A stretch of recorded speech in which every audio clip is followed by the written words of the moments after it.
नमस्कार दोस्तों, मैं हूं कुमार गौरव और GMR कंपटीशन एज के इस ऑनलाइन प्लेटफॉर्म पर आप सभी लोगों का स्वागत है। आशा करता हूं भगवान के आशीर्वाद से आप सभी लोग कुशल मंगल होंगे। आज हम लोग अपना टॉपिक मुस्लिम लीग की स्थापना, सूरत विभाजन और उसके बाद मॉर्ले मिंटो रिफॉर्म्स और दिल्ली दरबार को डिस्कशन करेंगे। तो सबसे पहले मैं आपको एक चीज़ बताना चाहूँगा। पहली चीज़ फर्स्ट ऑफ ऑल कि आप यहाँ इन टॉपिक को ध्यान से पढ़ें। इसके बाद मैं इसका PDF अपने GMR कंपटीशन एज के टेलीग्राम चैनल पर जो है वो भेज देता हूँ। वहाँ से आप इसका PDF भी प्राप्त कर सकते हैं और स्वयं भी एक शानदार नोट्स बना सकते हैं। तो बिना देर किए हम लोग अब अपना टॉपिक स्टार्ट करते हैं। और टॉपिक में बेटा सबसे पहले आज का जो टॉपिक है वो है आपका मुस्लिम लीग। मुस्लिम लीग देखिए, सुनिए मेरी बात सब लोग, और देखिए हम यहाँ जो भी पढ़ रहे हैं वो कंसेप्चुअल पढ़ रहे हैं, ऑब्जेक्टिव नहीं पढ़ रहे हैं। ऐसा नहीं कि आपने कोई भी GS की किताब उठा के या लूसेंट की किताब उठा के और रट्टा मारना शुरू कर दिया ना। पहली चीज़ मैं आपको बता दूं, मैं यहाँ आपको कंसेप्चुअल पढ़ा रहा हूँ। आप इतना लिखा हुआ, आप किसी भी आप मुस्लिम लीग पे कितनी सारी किताबें खरीद लीजिए, इतिहास की हर किताब में लिखा हुआ है। आप YouTube पे डाल दीजिए मुस्लिम लीग, 2000 वीडियो निकल आएंगी कम से कम। लेकिन मैं थोड़ा बेहतर करने का प्रयास कर रहा हूँ। बेहतर करने का प्रयास मतलब हर एक चीज़ को कंसेप्ट के बेस पर समझा जाए। इसीलिए आप देखेंगे कि हम लोगों की वीडियो 1 घंटे तक की बनती है कम से कम, क्योंकि हम कंसेप्ट को लेके चलते हैं। तो हम लोग डिस्कशन कर रहे थे मुस्लिम लीग 1906 1906 मुस्लिम लीग। देखिए साहब, बात क्या है, आप सब लोग जानते हैं कि हमारे देश का वाइसराय था लॉर्ड कर्जन, और लॉर्ड कर्जन ने राष्ट्रीय एकता, यूनिटी ऑफ नेशन, राष्ट्रीय एकता को तोड़ने के लिए, हिंदू और मुस्लिम को आपस में लड़ाने के लिए जो बेटा क्रांति का केंद्र था, जो क्रांति का राज्य था, यानी बंगाल, उस बंगाल का उसने विभाजन किया और 2 बंगाल बनाए। एक था पूर्वी बंगाल और एक था पश्चिमी बंगाल। पूर्वी बंगाल जो था वो बेटा आपका मुस्लिम आबादी वाला क्षेत्र था और पश्चिमी बंगाल आपका हिंदू आबादी वाला क्षेत्र था। ये मुस्लिम आबादी वाला क्षेत्र था और ये हिंदू आबादी वाला क्षेत्र था। पूर्वी बंगाल मुस्लिम आबादी का क्षेत्र था, पश्चिम बंगाल हिंदू आबादी का क्षेत्र था। और इस राष्ट्रीय एकता को तोड़ने के लिए लॉर्ड कर्जन ने क्या किया बेटा, पूर्वी बंगाल का 3 बार दौरा किया। 16 अक्टूबर 1905 को बंगाल का विभाजन हुआ। 16 अक्टूबर 1905 को बंगाल का विभाजन हुआ और बंगाल विभाजन के तुरंत बाद इसने 3 बार पूर्वी बंगाल का दौरा किया, जिसका उद्देश्य, इन दौरा करने का उद्देश्य ये था कि भैया हम जो हैं वो मुस्लिमों के विकास के लिए बहुत ही सजग हैं, बहुत ही जिम्मेदार हैं। मुस्लिम हिंदुओं से दूर रहें, हिंदुओं की पार्टी कांग्रेस से दूर रहें, हम मुस्लिमों के हित के बारे में 100% सोच रहे हैं। दोबारा से सुनिएगा बेटा, कंसेप्ट को लेके चलना है, हमें कोई भी चीज़ रटनी नहीं है। अगर आप रट रहे हैं तो समझ लीजिए आप कुछ समय GS को याद रख सकते हैं। वैसे ही आप समझिएगा जैसे आपने बचपन में 2 और 2 4 समझा था, सेम ऐसे ही इसको भी आप समझिएगा। क्या समझ रहे हैं? हम टॉपिक पढ़ने जा रहे हैं मुस्लिम लीग 1906। इसकी कहानी शुरू होती है लास्ट कल की क्लास से, जब लॉर्ड कर्जन के द्वारा राष्ट्रीय एकता को नष्ट करने के उद्देश्य से 16 अक्टूबर 1905 को बंगाल का विभाजन किया गया। बेटा पूर्वी बंगाल और पश्चिमी बंगाल, पश्चिम बंगाल हिंदू क्षेत्र था, पूर्वी बंगाल मुस्लिम क्षेत्र था। और इन मुस्लिमों को, और मुस्लिम हमारे जो भाई थे, उनको दिखावा करने के लिए, उनको भड़काने के लिए, उनको जो है बरगलाने के लिए इस कर्जन ने 3 बार पूर्वी बंगाल की यात्रा की, दौरा किया। ठीक है, कोई बात नहीं, ये समय थोड़ा निकला और 1 महीने के बाद ही, आफ्टर 1 मंथ, ठीक 1 महीने बाद 18 नवंबर 1905 को, 18 नवंबर 1905 को लॉर्ड कर्जन के स्थान पर, या लॉर्ड कर्जन का यहाँ से क्या हो गया, ट्रांसफर। मैं लिखता हूँ लॉर्ड कर्जन के स्थान पर लॉर्ड मिंटो जो हैं वो भारत के वाइसराय बनकर के आए। 18 नवंबर 1905 को इस कर्जन का ट्रांसफ़र होता है और इसके स्थान पर लॉर्ड मिंटो भारत के वाइसराय बनकर के आए। पहला क्वेश्चन तो यही है कि मुस्लिम लीग की स्थापना के समय भारत का वाइसराय कौन था? तो ये लॉर्ड मिंटो भारत का वाइसराय था। बंगाल विभाजन के 1 महीने बाद 16 अक्टूबर 1905 को बंगाल विभाजन हुआ और 18 नवंबर 1905 को इसका ट्रांसफ़र हो गया है और लॉर्ड मिंटो भारत के वाइसराय बनकर के आए। अच्छा, अब अंग्रेज ये देख रहे थे, देखो बेटा, सरकार होती है, मंत्री होते, अधिकारी होते हैं, लोगों का ट्रांसफ़र होता है, कभी पोस्ट का ट्रांसफ़र नहीं होता है। सरकार वही थी, वाइसराय वही था। पहले वाइसराय लॉर्ड कर्जन था, फिर वाइसराय लॉर्ड मिंटो बन गया। सोच वही अंग्रेज़ों वाली थी कि फूट डालो और राज करो। इस नीति के तहत लॉर्ड मिंटो ने कि इस बात को कैसे आगे बढ़ाया जाए, भारत में जो ये राष्ट्रवाद की भावना, जो ये राष्ट्रीयता की भावना जन्म ले रही है, बढ़ रही है, पैदा हो रही है, उसको कैसे कंट्रोल किया जाए, ये लॉर्ड मिंटो के सामने भी एक बड़ी चुनौती थी। लॉर्ड मिंटो भी यही चाहते थे कि हिंदू मुस्लिम आपस में लड़ें और हमसे न्याय मांगें, और हमसे न्याय मांगेंगे तो आज़ादी कब मांगेंगे। देखो बेटा, इस काम में बंगाल विभाजन के बाद, बंगाल विभाजन का उद्देश्य हिंदू और मुस्लिम को लड़ाना ही था, लेकिन अंग्रेज़ों का ये उद्देश्य सफल नहीं हो पाया। हम लोगों ने बंगाल विभाजन में पढ़ा कि जिस दिन बंगाल विभाजन हुआ उस दिन पूरे बंगाल में शोक दिवस मनाया गया, उस दिन पूरे बंगाल में राखी दिवस मनाया गया। हिंदू और मुस्लिमों ने एक दूसरे के राखियां बांधी, हिंदू और मुस्लिमों ने दोनों ने मिलके राष्ट्रीय एकता दिवस मनाया। जब ऐसा हो रहा था तब अंग्रेज़ों की टेंशन और बढ़ रही थी। अंग्रेज़ों ने जैसा सोचा था वैसा कुछ हुआ नहीं। अंग्रेज़ों ने सोचा था हिंदू मुस्लिम आपस में लड़ेंगे, देश में एक नई क्रांति, देश में एक नई लड़ाई का जो है उदय होगा, बट ऐसा कुछ हुआ नहीं। और ऐसा करना है, कौन करेगा भैया? अंग्रेज़ करेंगे। अंग्रेज़ों ने क्या किया, बंगाल विभाजन में जब अंग्रेज़ सफल नहीं हुए, बंगाल विभाजन के उद्देश्य में अंग्रेज़ जब सफल नहीं हुए, तो लॉर्ड मिंटो ने एक नई चाल चली। लॉर्ड मिंटो ने क्या चाल चली?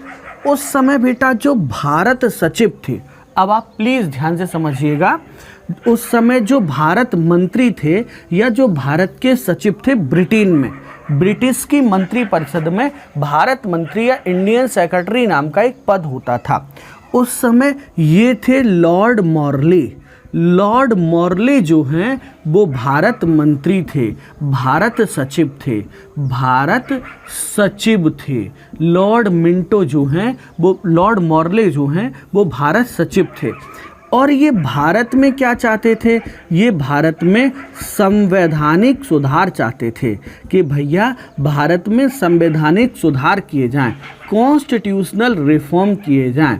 अच्छा, लॉर्ड मॉर्ले चाहते थे कि भारत में संवैधानिक सुधार किए जाएं, और लॉर्ड मिंटो भी यही चाहता था कि संवैधानिक सुधार हों, लेकिन राष्ट्रीयता की भावना न बढ़े, राष्ट्रीयता की भावना न बढ़े। दोबारा से एक बार समझिएगा, 1905 में लॉर्ड मिंटो भारत के वाइसराय बनकर के आए। लॉर्ड मॉर्ले भारत के सचिव थे और वो चाहते थे कि भारत में संवैधानिक सुधार हों, लेकिन लॉर्ड मिंटो ये चाहता था कि संवैधानिक सुधार तो हों, लेकिन ऐसा कुछ हो जिससे भारत में राष्ट्रीयता की भावना न बढ़े, जिससे भारत में राष्ट्रीयता की भावना तो न बढ़े, इसके साथ साथ भारत में लोगों में लड़ाई भी हो। ये लॉर्ड मिंटो ऐसा चाहता था, ये लॉर्ड मिंटो। और इस लॉर्ड मिंटो ने क्या किया, एक बड़ा काम किया। सुनिए लॉर्ड मिंटो क्या करता है। इसने एक चाल चली। क्या किया लॉर्ड मिंटो ने, अपना सचिव जिसका नाम था, इसने अपना सचिव जिसका नाम था स्मिथ, उस स्मिथ को अलीगढ़ कॉलेज, अलीगढ़ कॉलेज, ये अलीगढ़ कॉलेज ही आगे चल कर के आगे चल के अलीगढ़ मुस्लिम विश्वविद्यालय यानी AMU बना है। स्मिथ ने क्या किया, लॉर्ड मिंटो ने क्या किया, अपने निजी सचिव स्मिथ को अलीगढ़ कॉलेज के प्रधानाचार्य, अलीगढ़ कॉलेज के प्रिंसिपल जिनका नाम था विलियम आर्ची वाल्ड के पास भेजा। दोबारा सुनिएगा कितनी शानदार बात है। इस राष्ट्रीय एकता को, इस राष्ट्रीयता की भावना को तोड़ने के लिए अंग्रेजों ने कितनी बड़ी चाल चली, आप इस चीज़ को समझिएगा। लॉर्ड मिंटो ने अपना निजी सचिव स्मिथ अलीगढ़ कॉलेज के प्रधानाचार्य विलियम आर्चीबाल्ड के पास भेजा। विलियम आर्चीबाल्ड भी अंग्रेज थे। इस स्मिथ ने आर्चीबाल्ड को समझाया कि भाई आर्चीबाल्ड, ऐसा कुछ करो जिससे हिंदू मुस्लिम आपस में लड़े। तो तुम एक काम करो, मुस्लिमों को भड़काना शुरू करो कि वो हिंदुओं के खिलाफ क्या करें, अपना प्रतिनिधित्व मांगें, मुस्लिम प्रतिनिधित्व मांगें। मुस्लिम प्रतिनिधित्व, सांप्रदायिक प्रतिनिधित्व मांगें। सांप्रदायिक प्रतिनिधित्व मतलब सरकारी नौकरियों में मुस्लिम प्रतिनिधित्व चाहिए हमें। हाई कोर्ट, सुप्रीम कोर्ट के जो जज होते हैं उसमें मुस्लिमों को प्रतिनिधित्व चाहिए। विधानसभाओं में मुस्लिमों को प्रतिनिधित्व चाहिए। सरकारी सेवाओं में मुस्लिमों को प्रतिनिधित्व चाहिए। हर जगह मुस्लिमों को प्रतिनिधित्व चाहिए। ऐसा कुछ करो बस। इस विलियम आर्चीबाल्ड ने, जो अलीगढ़ कॉलेज के सचिव थे, अलीगढ़ कॉलेज के जो सचिव थे जिनका नाम था मोहिसिन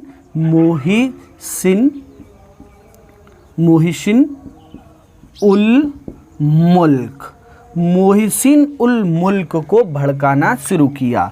इस विलियम आर्चीबाल्ड ने अलीगढ़ कॉलेज के जो सचिव थे जिनका नाम था मोहिसिन उल मुल्क, इनको भड़काना शुरू किया और इनको समझाया कि आप लोग अंग्रेज सरकार से अपने लिए प्रतिनिधित्व क्यों नहीं मांगते हो। सरकार से कहो कि सरकारी सेवाओं में, सरकारी कॉलेजों में, सरकारी न्यायालयों में, सरकारी विद्यालयों में हमें मुस्लिम प्रतिनिधित्व चाहिए, हमें मुस्लिमों की संख्या ज़्यादा चाहिए। ऐसा इसने इस सचिव मोहिसिन उल मुल्क को भड़काया। बस इस मोहिसिन उल मुल्क की ही कैसे सिफारिशों से या इस मोहिसिन उल मुल्क के प्रयासों से ही बेटा 1 अक्टूबर 1906 को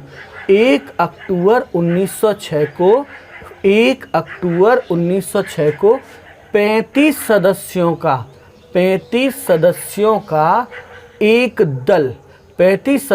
का दल आगा खां के नेतृत्व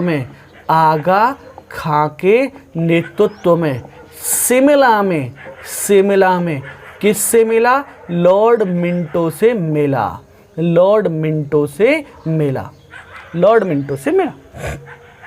दोबारा सुनिएगा। लॉर्ड मिंटो चाहता था कि देश में राष्ट्रीयता की भावना टूटे, हिंदू मुस्लिम आपस में लड़ें।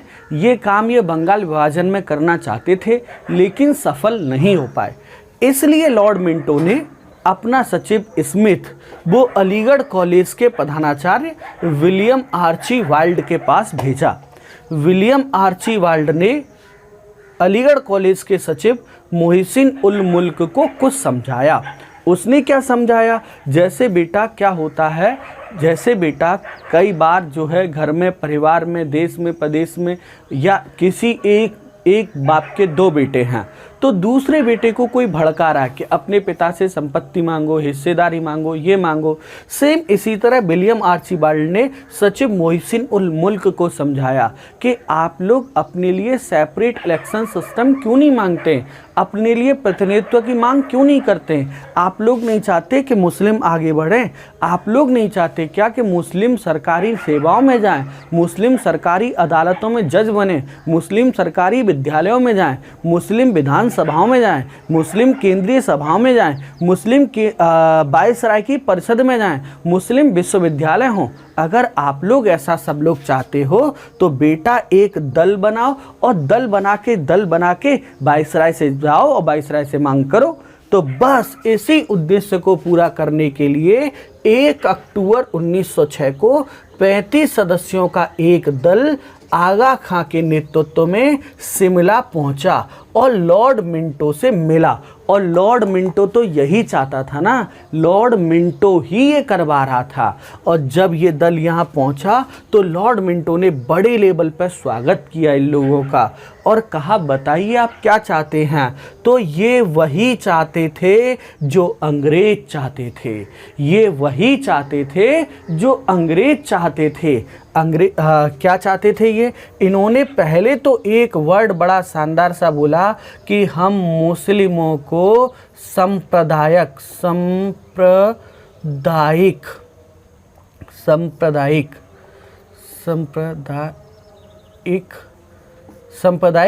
प्रतिनिधित्व चाहिए।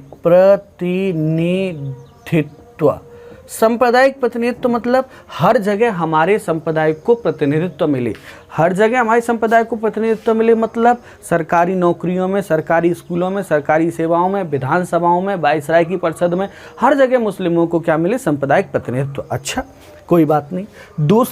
दूसरा हम ये चाहते हैं कि एक मुस्लिम विश्वविद्यालय होना चाहिए, एक या एक से ज़्यादा मुस्लिम विश्वविद्यालय। वायसराय ने कहा हो जाएगा, ये भी हो जाएगा। अच्छा, तीसरा क्या चाहिए आपको? तीसरा इन्होंने ये मांग लिया जो इनको नहीं मांगना चाहिए, जो इनको नहीं करना चाहिए, वो इन लोगों ने क्या कर दिया? इन्होंने पृथक निर्वाचन की प्रणाली मांग ली कि हमें पृथक निर्वाचन प्रणाली चाहिए, सेपरेट इलेक्शन सिस्टम, पृथक निर्वाचन प्रणाली चाहिए। दोबारा से सुनिएगा, मैं आपको यहाँ बताना चाहूँगा, आप लोग समझ ही रहे होंगे और बहुत ही इजी है कि बंगाल विभाजन के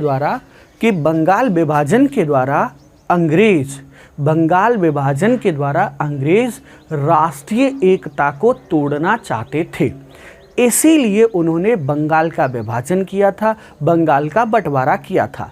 लेकिन इस काम में उन्हें लगता था कि वो सफल नहीं हो पा रहे, इसीलिए उन्होंने एक और नई चाल चली। नई चाल क्या चली? लॉर्ड मिंटो ने अपने निजी सचिव स्मिथ को अलीगढ़ कॉलेज के प्रधानाचार्य विलियम आर्चीबाल्ड के पास भेजा। विलियम आर्चीबाल्ड ने अलीगढ़ मुस्लिम विश्वविद्यालय के सचिव मोहसिन उल मुल्क को समझाया या भड़काया कि आप भी अपने लिए अलग से सांप्रदायिक प्रतिनिधित्व मांगो, आप भी अपने लिए मुस्लिमों के लिए अलग स्थान मांगो, मुस्लिमों के लिए सरकारी नौकरियों में रिजर्वेशन मांगो।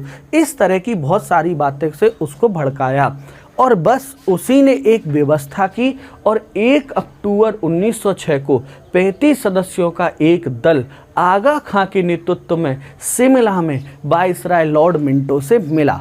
और लॉर्ड मिंटो भी यही चाहता था, अंग्रेज भी यही चाहते थे। इन्होंने क्या मांग की? सबसे पहले मुस्लिम संप्रदाय को प्रतिनिधित्व दिया जाए। मैं आपको समझा चुका हूँ कि मुस्लिम समुदाय को प्रतिनिधित्व का मतलब क्या है।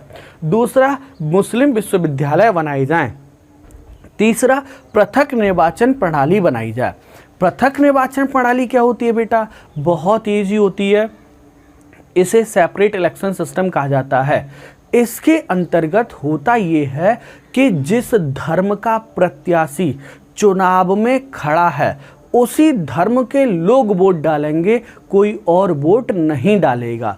जैसे मुस्लिम धर्म का प्रत्याशी यदि चुनाव में खड़ा है तो सिर्फ मुस्लिम धर्म के लोग ही वोट डालेंगे, कोई और वोट नहीं डालेगा, कोई और व्यक्ति मत नहीं दे सकता है। ये पृथक निर्वाचन की प्रणाली थी। अच्छा, इस सम्मेलन में वैसे मैं आपको इसका PDF भेज दूंगा और आप ये एक एक स्टेटमेंट याद करें। क्या साहब, इस सम्मेलन में जो ये लॉर्ड मिंटो था, इसने मुस्लिमों को खुश करने के लिए एक स्टेटमेंट दिया। क्या स्टेटमेंट दिया? कि मेरे समय में मुस्लिमों के अधिकारों और हितों की रक्षा की जाएगी। इसने बड़ा स्टेटमेंट दिया जिसे सुन के मुस्लिम नेता एकदम खुश हो गए। इसने कहा कि मेरे समय में मुस्लिमों के अधिकारों और हितों की पूरी रक्षा की जाएगी। अच्छा, वेरी गुड। अब दूसरा स्टेटमेंट इसमें मौलाना मोहम्मद अली ने दिया। एक मुस्लिम नेता थे जो कि इस बात के विरोधी थे कि मुस्लिम अलग से वाइसराय से जाकर के मिलें। वो ये चाहते थे कि हिंदू और मुस्लिम सब एक साथ जाकर के मिलें। तो मौलाना मोहम्मद अली ने ये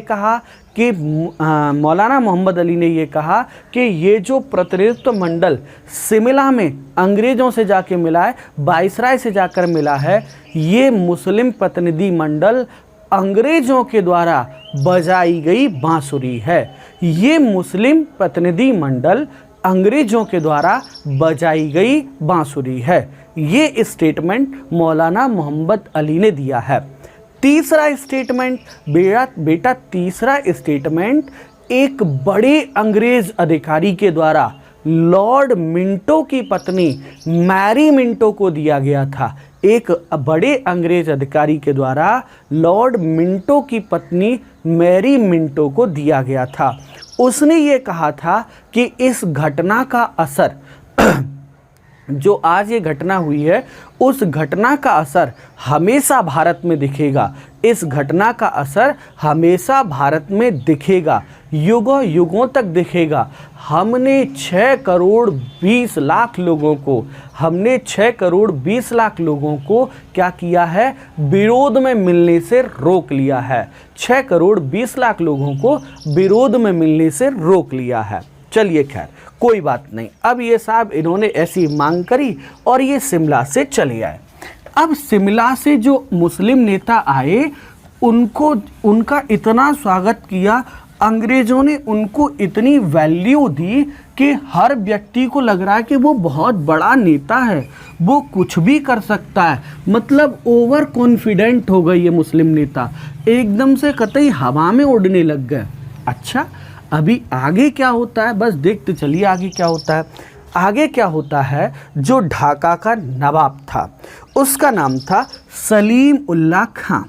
सलीम उल्लाह खां ने क्या कहा कि ऐसा है भैया, ये प्रतिनिधि मंडल में मज़ा नहीं आ रहा है, हम लोग क्या करते हैं एक पार्टी बनाते हैं और इस पार्टी का नाम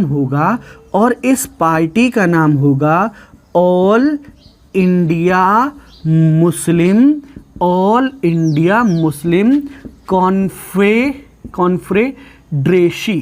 कॉन्फेडरेसी, ये इस संगठन का नाम होगा।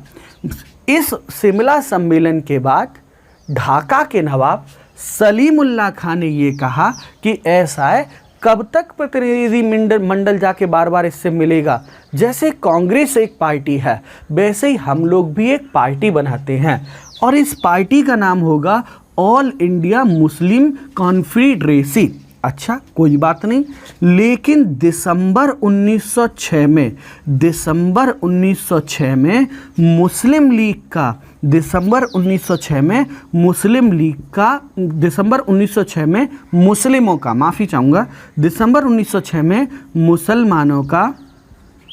मुसलमानों का ढाका में एक सम्मेलन हुआ। ढाका में एक सम्मेलन हुआ, एक सम्मेलन हुआ और इस सम्मेलन में, ढाका में एक सम्मेलन हुआ और इस सम्मेलन में इस प्रस्ताव को खारिज कर दिया गया कि ऐसा है भैया, ऑल इंडिया मुस्लिम कॉन्फेडरेसी नामक कोई संगठन नहीं होगा। हाँ, क्या होगा? 30 दिसंबर 1906 को, 30 दिसंबर 1906 को ये घोषणा की गई कि ऑल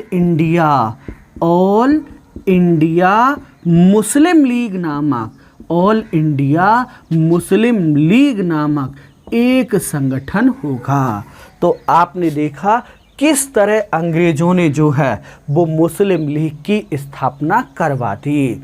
और बेटा यहाँ डॉक्टर राजेंद्र प्रसाद जी ने, यहाँ डॉक्टर राजेंद्र प्रसाद जो हमारे देश के पहले राष्ट्रपति थे, उन डॉक्टर राजेंद्र प्रसाद ने ये कहा था कि भारत विभाजन, भारत में से भारत और पाकिस्तान दो देश बने थे, आप सब बालक जानते हैं। भारत विभाजन के वास्तविक जनक, भारत विभाजन के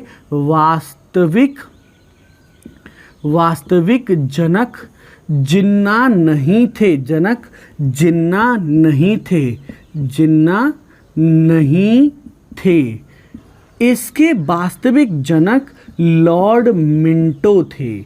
इसके पाकिस्तान के वास्तविक जनक मोहम्मद अली जिन्ना नहीं थे, इसके वास्तविक जनक लॉर्ड मिंटो थे। कौन बताया इसने, कौन बताया इन्होंने? डॉक्टर राजेंद्र प्रसाद ने, लॉर्ड मिंटो। क्योंकि इस लॉर्ड मिंटो ने ही 30 दिसंबर 1906 को ऑल इंडिया मुस्लिम लीग की स्थापना करवाई। बेटा इस ऑल इंडिया मुस्लिम लीग की स्थापना के समय इसके पहले अध्यक्ष और इसके स्थायी अध्यक्ष, देखो इसके स्थायी अध्यक्ष थे आगा खां। इसके स्थायी अध्यक्ष कौन थे? आगा खां। बट इसके पहले अध्यक्ष थे बाकर उल मुल्क, बाकर उल मुल्क मुश्ताक हुसैन, मुश्ताक हुसैन। ये मुश्ताक हुसैन, इन्होंने, इसके पहले अध्यक्ष थे बाकर उल मुल्क मुश्ताक हुसैन और इन्होंने एक बड़ा फेमस स्टेटमेंट दिया था। ये बाकर उल मुल्क जो थे मुस्लिम लीग के पहले अध्यक्ष थे और इन्होंने एक बड़ा स्टेटमेंट दिया था। इन्होंने अलीगढ़ कॉलेज के विद्यार्थियों से कहा था कि अच्छा यही होगा कि मुस्लिम अपने आप को अंग्रेजों की एक ऐसी फौज समझें जो कि ब्रिटिश राज्य के लिए अपनी जान भी दे सकती है और अपना बलिदान भी दे सकती है। ऐसा स्टेटमेंट बाकर उल मुल्क ने दिया था। और इसके स्थायी अध्यक्ष जो थे वो थे आगा खां। अच्छा बेटा, इसका पहला अधिवेशन, फर्स्ट अधिवेशन 1907 में, ये बहुत गजब क्वेश्चन है बेटा, 1907 में इसका पहला अधिवेशन कराची में हुआ और बेटा इसका दूसरा अधिवेशन 1908 में अमृतसर में हुआ। और बेटा इसी अमृतसर अधिवेशन में दोबारा से पृथक निर्वाचन प्रणाली की मांग को, पृथक निर्वाचन की प्रणाली की मांग को दोबारा से मांगा गया, जिसे अंग्रेज सरकार के द्वारा भारत परिषद अधिनियम 1909 में पूरा कर दिया गया। हम आगे अभी थोड़ी देर में इसको डिस्कशन करेंगे। भारत परिषद अधिनियम 1909 में पूरा कर दिया गया। ये भारत परिषद अधिनियम 1909 था क्या? चलिए एक बार दोबारा से देख लेते हैं। बाकर उल मुल्क मुश्ताक हुसैन इसके पहले अध्यक्ष थे मुस्लिम लीग के। आगा खां इसके स्थायी अध्यक्ष थे। फर्स्ट, इसका पहला अधिवेशन 1907 में कराची में हुआ। इसका दूसरा अधिवेशन 1908 में अमृतसर में हुआ, जिसमें पृथक निर्वाचन प्रणाली की मांग की गई। ये थी मुस्लिम लीग। आपको आशा करता हूँ अच्छे से समझ में आई होगी। चलिए फिर उसके बाद हम लोग अपना अगला जो है पॉइंट देखते हैं, अगला अपना टॉपिक देखते हैं। और अगला टॉपिक है हमारा कांग्रेस का विभाजन। बहुत ही इंटरेस्टिंग है। थोड़ा सा आप पहले पढ़ चुके हैं, कई बार हम लोग इसे डिस्कस कर चुके हैं, लेकिन आज इसे हम अंतिम रूप देंगे। क्या? इसे हम लोग सूरत विभाजन भी बोलते हैं, विभाजन भी बोलते हैं। 1907 कहानी क्या बेटा? आप सब वो डेट जरूर याद रखेंगे, 16 अक्टूबर 1905 का दिन, जब क्या हुआ? बंगाल विभाजन हुआ। बंगाल विभाजन हुआ। और बंगाल विभाजन के बाद दिसंबर 1905 में कांग्रेस का बनारस अधिवेशन हुआ। बनारस सेशन हुआ, अधिवेशन हुआ या सेशन हुआ। अब इस बनारस अधिवेशन में कुछ लोग तो क्या कह रहे थे कि ये जो बंगाल विभाजन है ना, हम इसे पूरे देश में फैलाएंगे, पूरे देश में देखेंगे। और कुछ लोग क्या कह रहे थे, ना सिर्फ बंगाल का मुद्दा है, बंगाल में बवाल करना चाहिए, हमें पूरे देश में अंग्रेज सरकार को परेशान नहीं करना चाहिए। अच्छा, कुछ लोग कह रहे थे कि हम पूरे देश को एक मंच पर लाएंगे। अच्छा, कुछ लोग क्या कह रहे थे कि कांग्रेस अंग्रेजों से बात कर तो रही है, पूरे देश को एक मंच पर क्यों ला रहे हो। अच्छा, कुछ लोग कह रहे थे कि हम बहिष्कार करेंगे, सब कुछ बहिष्कार, अंग्रेजी शिक्षा का, अंग्रेजी अदालत का, अंग्रेजी स्कूल का, विदेशी वस्त्र का, हर चीज़ का बहिष्कार करेंगे। लेकिन कुछ लोग कह रहे थे ना, हम सिर्फ वस्तुओं का बहिष्कार करेंगे, हम सिर्फ वस्तुओं का बहिष्कार करेंगे। ऐसा कुछ लोग कह रहे थे। कुछ लोग ऐसा कह रहे हैं, कुछ लोग ऐसा कह रहे हैं। क्या किया जाए? तो बीच का रास्ता निकाला जाए। और इस अधिवेशन में बीच का रास्ता भी निकल गया। क्या बीच का रास्ता निकल गया भैया? बीच का रास्ता ये निकला कि पहले तो बंगाल विभाजन का विरोध किया जाएगा, ठीक। अच्छा, फिर स्वदेशी को अपनाया जाएगा। अब ठीक है, दोनों लोग तैयार हो गए। और फिर उसके बाद जो है बहिष्कार भी पूरा किया जाएगा। चलो भैया, ये यहाँ मामला शांत हो गया।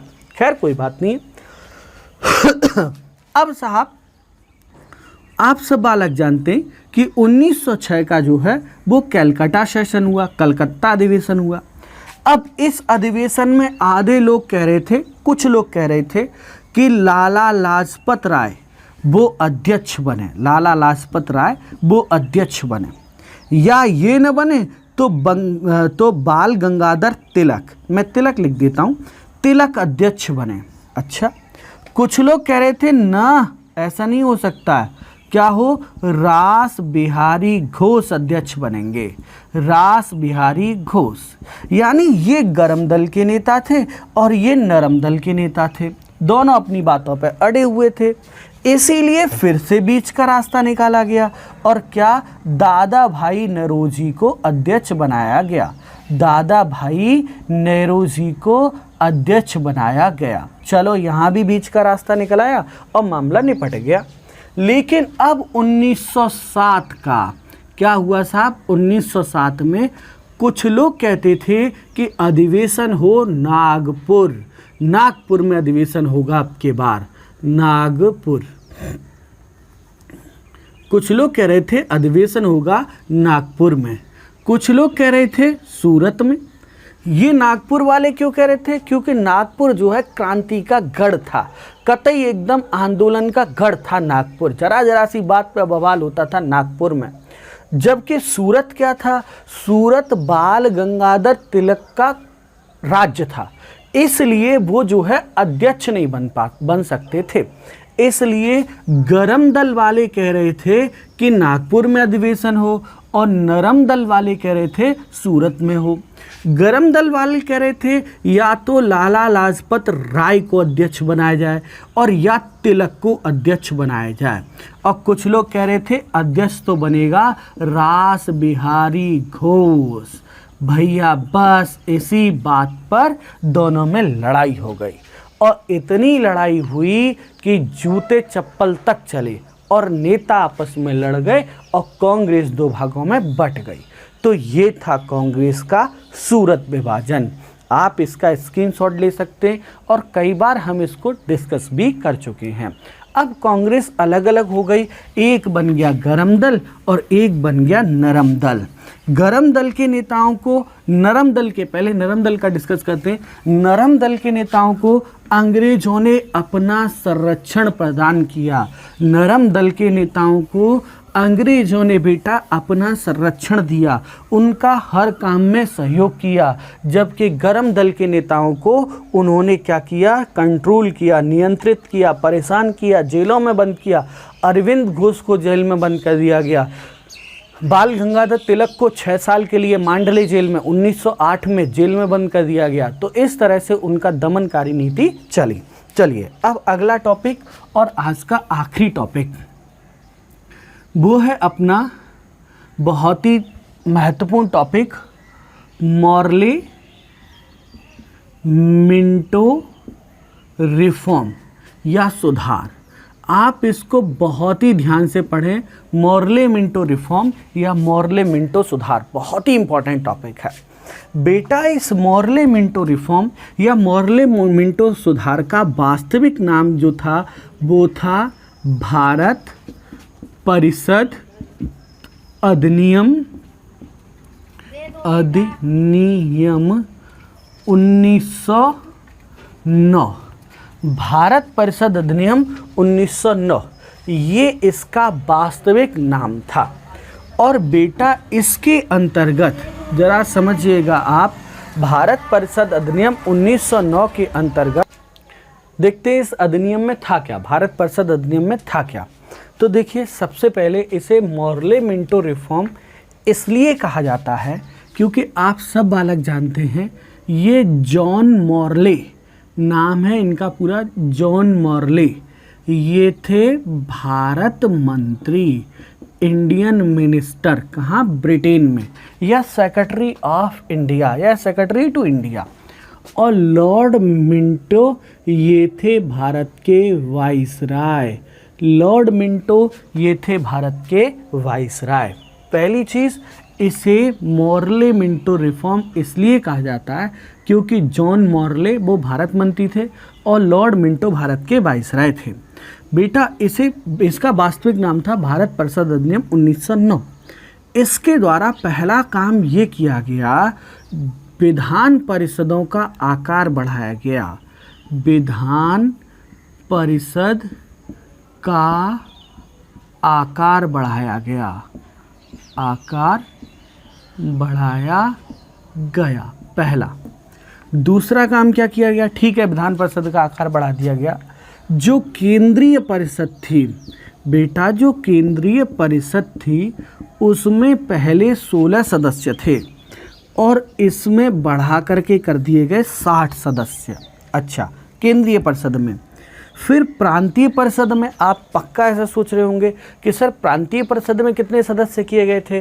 तो हर प्रांत में, जैसे आज हमें पता है कि लोकसभा में सदस्यों की अधिकतम संख्या 552 और वर्तमान में 545 है।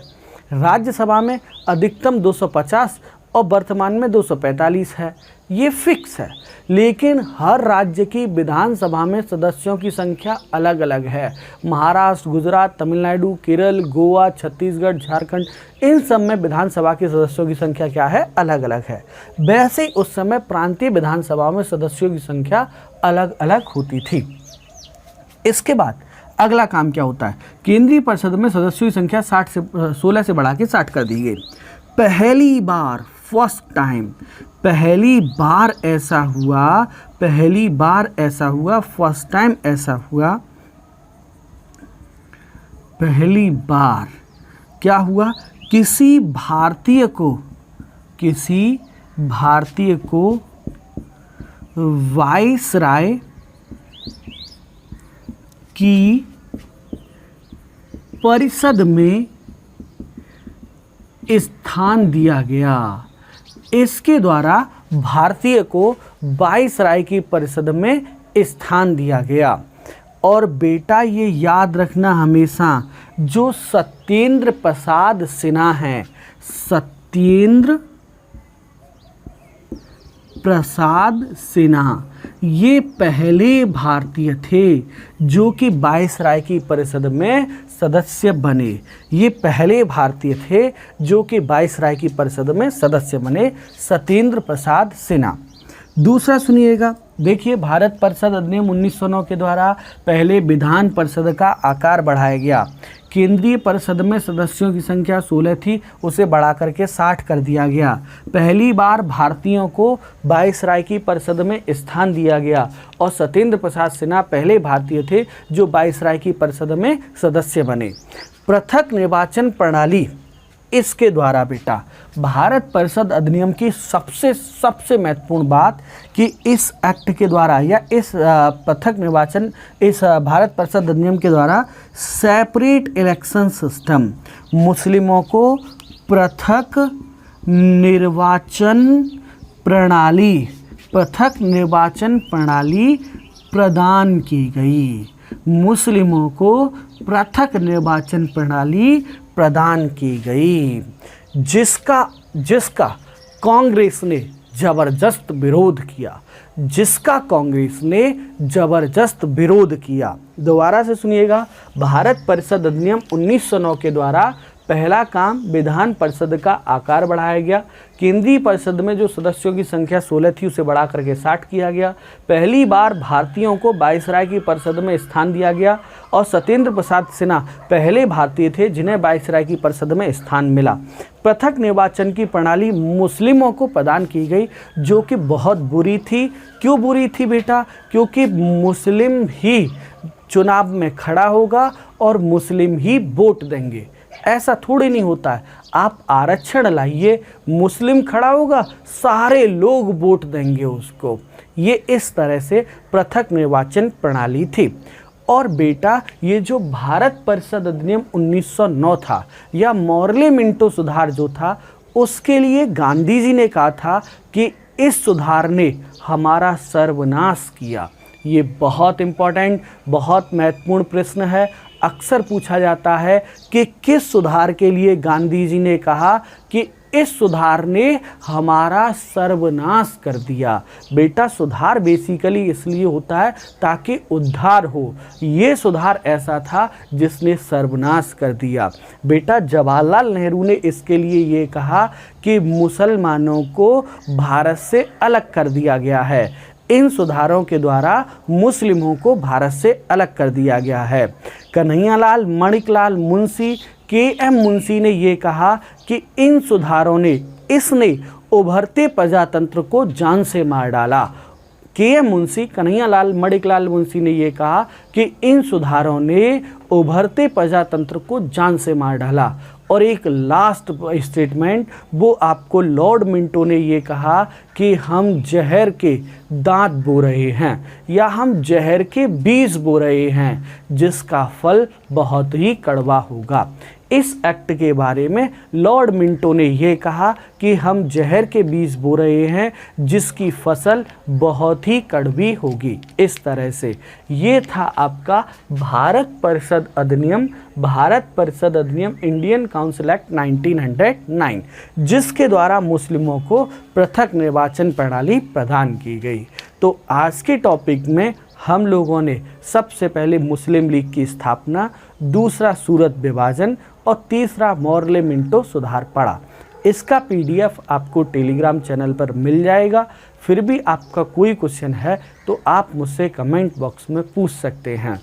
कल हम लोग दिल्ली दरबार से स्टार्ट करेंगे।